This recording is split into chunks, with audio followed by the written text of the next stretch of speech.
Hello नमस्कार दोस्तों, मैं सुरेंद्र आपका स्वागत करता हूं अपने यूट्यूब चैनल प्रज्ञा एकेडमी क्लासेस में। तो हम लोग जैसे कि बता दें एक बार, हम लोग अभी तक कक्षा 10 की फिजिक्स पढ़ रहे थे, जिसमें हम लोग ने पिछली वीडियो में शायद दर्पण स्टार्ट कर दिया था। और दर्पण में हमने केवल बता दिया कि दर्पण क्या होता है, दर्पण कितने प्रकार का होता है, बस हमने इतना ही देखा था।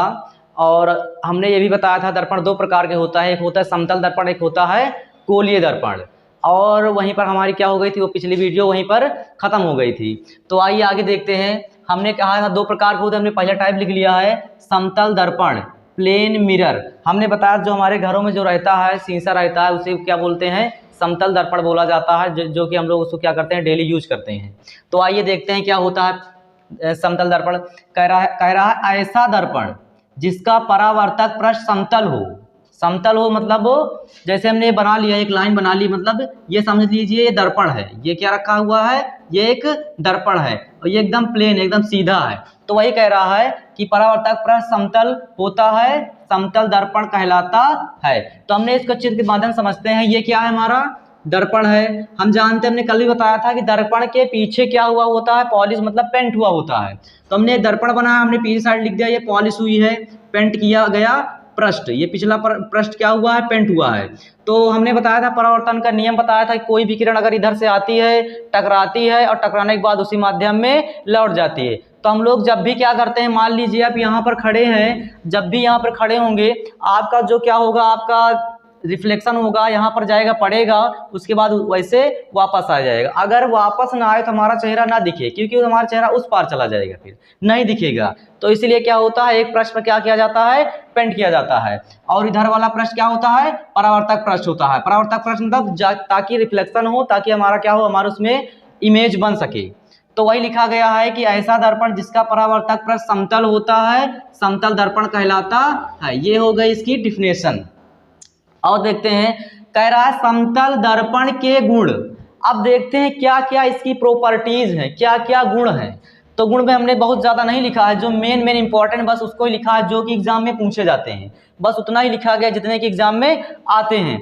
नंबर 1 कह रहा समतल दर्पण द्वारा बना प्रतिबिंब सदैव आभासी तथा सीधा होता है। ये 2 पॉइंट आप लोग नोट कर लीजिए, पेपर में 1 नंबर में ऑप्शनल में बहुत पूछा जाता है कि जो समतल दर्पण द्वारा बनता है प्रतिबिंब कैसा होता है, वो हमेशा आभासी होगा।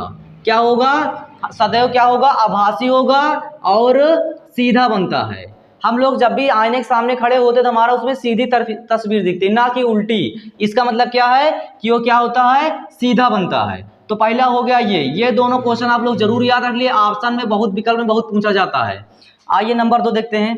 कह रहा समतल दर्पण द्वारा बने प्रतिबिंब का आकार वस्तु के बराबर होता है। अब इससे क्या मतलब है, अगर हम लोग आईने के सामने खड़े होते हैं तो हम लोग हमारी जितनी हाइट है उतना ही उसमें इमेज बनता है, ना कि छोटा बना देता है ना बड़ा बना देता है। जितने हमारे मतलब जितनी वस्तु रहेगी उतना बड़ा उसमें इमेज, उतना बड़ा प्रतिबिंब उसमें हमारी छाया जो होती है उतनी बड़ी बनती है। तो दूसरा ये हो गया। अब कुछ हमने नोट लिखा है, गुण नहीं है इसके, नोट पॉइंट में लिखा है। नोट पॉइंट में क्या है, बहुत इंपॉर्टेंट इसलिए हम लिखा, नहीं तो उसको शायद ना लिखते। कह रहा समतल दर्पण की फोकस दूरी अनंत होती है। ये सबसे ज्यादा, अभी हमने जितना भी क्वेश्चन यहाँ पर लिखा है, अगर उसमें सबसे ज्यादा कोई इंपॉर्टेंट है तो ये इंपॉर्टेंट है कि समतल दर्पण की फोकस दूरी कितनी होती है, अनंत। अनंत का मतलब है तुम्हारी आंखें जितनी दूर तक देख सकती हैं उतना दूर तक ये दर्पण तुमको दिखाएगा। तो तुम्हारी आंखों की क्षमता के ऊपर है कितनी दूर तुम देख सकते हो।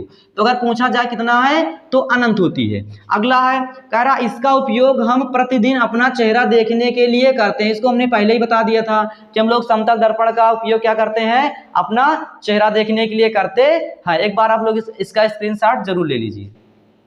बंद कर